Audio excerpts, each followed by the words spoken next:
Olá pessoal, então, continuando aqui o nosso curso de análise sociocultural de temas de redação para o Enem, nós estávamos falando na nossa primeira parte do tema alienação parental, beleza? Disse para vocês que alienação parental está ligado justamente àquele assédio, aquela situação complicada de conflito entre parentes que acabam jogando uma opinião errada, alienante, em cima de crianças e adolescentes sobre o parceiro. Então, acontece, isso ainda é muito comum, de na briga, né, na ideia da separação, os filhos ficarem com a guarda de um ou de outro e muitas vezes existir aquela situação de o pai ou a mãe, né, usar os filhos como uma forma de atingir o outro parceiro. Acontece muito isso, né?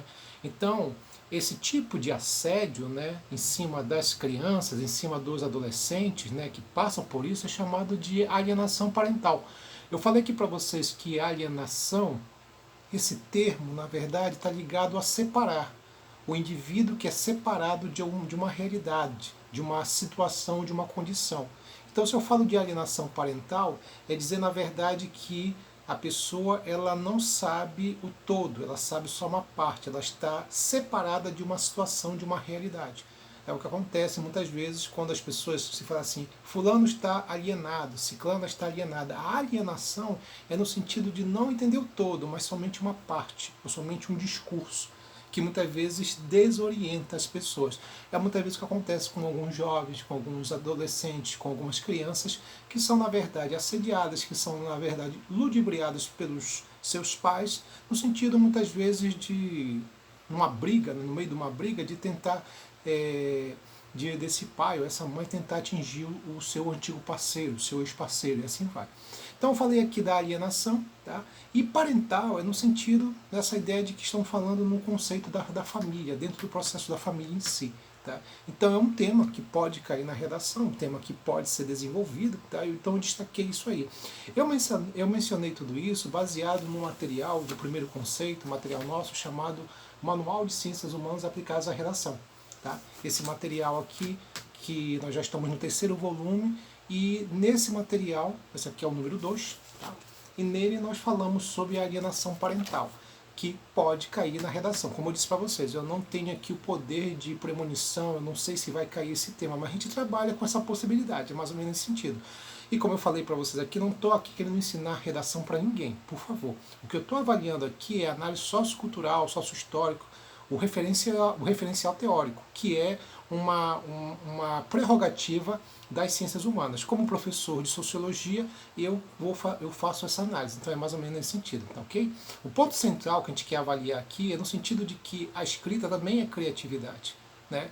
Quer dizer, existe a parte técnica que é importante, muito importante, mas na hora que você usa da sua criatividade, na hora que você usa, por exemplo, os recursos do referencial teórico, a análise sociocultural, os conceitos das ciências humanas, isso na verdade faz com que a sua redação fique mais rica. Então é mais ou menos nesse sentido, tá legal? Até porque está provado que boa parte, aqueles que tiraram nota 1000 na prova do Enem, na redação, foram justamente aqueles que conseguiram fazer essa relação muito legal entre as ciências humanas e o tema em si, tá bom? Então isso é muito importante. Eu falei aqui do Pierre Bourdieu na nossa primeira aula, na primeira parte. O Pierre Bourdieu, que ele é um autor que pode ser abordado nesse tema porque ele fala sobre a violência simbólica, beleza? Que é aquela violência naturalizada, vista como normal. Então acontece isso. E o segundo autor que a gente pode analisar aqui é o Michel Foucault. Michel Foucault, esse filósofo que usa o conceito da microfísica do poder. Microfísica do poder, algo pequeno.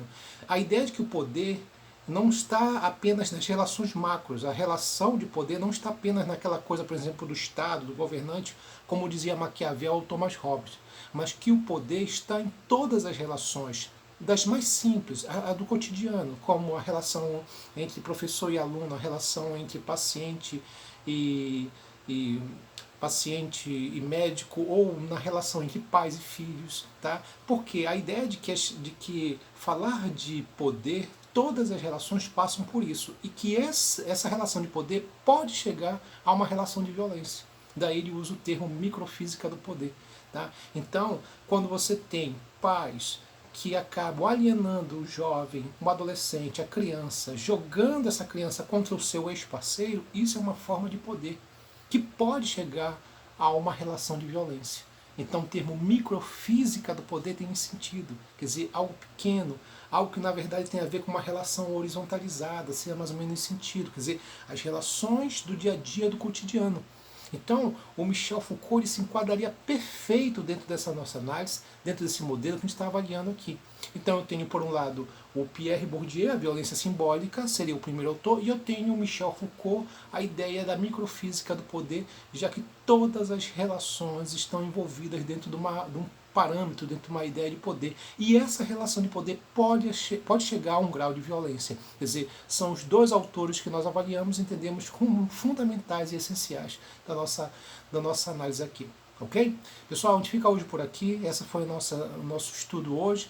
E na próxima aula tem mais temas a ser abordado do ponto de vista sociocultural, sociohistórico, sociopolítico. Ok? Um abraço. Tchau.